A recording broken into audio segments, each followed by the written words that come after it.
Academic এবং অ্যাডমিশনে ভালো করতে আমাদের অনেক বেশি জিনিস মনে রাখা লাগে, অনেক সূত্র, অনেক কনসেপ্ট, অনেক থিওরিটিক্যাল জিনিসপত্র আমাদের মুখস্থ রাখতে হয়। তবে দেখা যায় আমরা কিন্তু সব কিছু আসলে মনে রাখতে পারি না, বা এমন কিছু অধ্যায় থাকে যেমন তোমার ইন্টিগ্রেশন, অর্গানিক কেমিস্ট্রি, এখানে অনেক বেশি রিয়াকশান, অনেক বেশি সূত্র, ত্রিকোণমিতির অনেক ফর্মুলা, আমরা কিন্তু এই জিনিসগুলো অহরহ ভুলে যাই।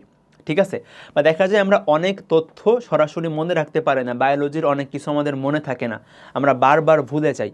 আমি ধরো একটা জিনিস পড়ছি, আমি আবার ভুলে যাচ্ছি, এরকম কিন্তু খুবই কমন একটা জিনিস। তুমি এটা আসলে কিভাবে সলভ করবা, বা এটার আসলে ইফেক্টিভ সমাধানটা কি, আমি তোমাকে বলি।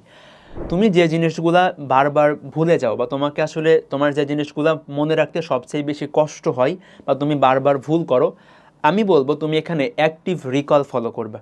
ভাইয়া অ্যাক্টিভ রিকল কি? ধরো তুমি ত্রিকোণমিতির সূত্রগুলা বারবার ভুলে যাও, তুমি আজকে পড়ো কালকে ভুলে যাও, আমি বলবো তুমি একবার সূত্রগুলা ভালো করে পড়ছো, তুমি একটু মনে করার ট্রাই করবা। ধরো তুমি অন্য কোনো কাজ করতেছো, ধরো তুমি অন্য কোনো জিনিস এখন শুরু করবা, তুমি একটু ভাববা যে আমার দেখি ফর্মুলাটা মনে আছে কিনা। ধরো তুমি এখন কোনো জায়গায় যাচ্ছ, বা তুমি কিছু একটা করতেছো, অন্য যে কোনো কাজ, ধরো আমি আজকে ফর্মুলা পড়ছি, এরপর আমি ট্রাই করব অন্য যে কোনো কাজ করার সময় জাস্ট একটু রিকল করতে, যে দেখি আমার ফর্মুলাটা মনে আছে কিনা, দেখি এরপরে কি পড়ছিলাম, এই বিক্রিয়াটা কিভাবে করে হয়েছিল, এই বিক্রিয়াটা কে দেয়।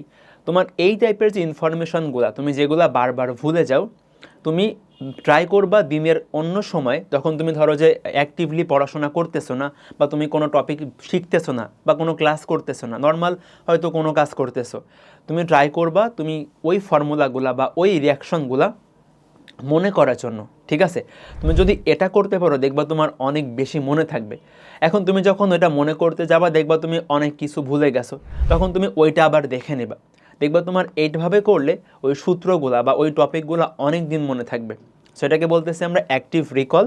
আমরা যখন পড়াশোনাটা করতেছি না বা অন্য কোনো কাজ করতেছি, তখন আমি যে জিনিসগুলো বেশি বেশি ভুলে যাই, বারবার ভুলে যাই, বা যেগুলো আমার অনেক বেশি মনে রাখা লাগে কিন্তু আমি মনে রাখতে পারি না, আমি ওইগুলা রিকল করার থিঙ্ক করব, আমি ওগুলা রিকল করার ট্রাই করব।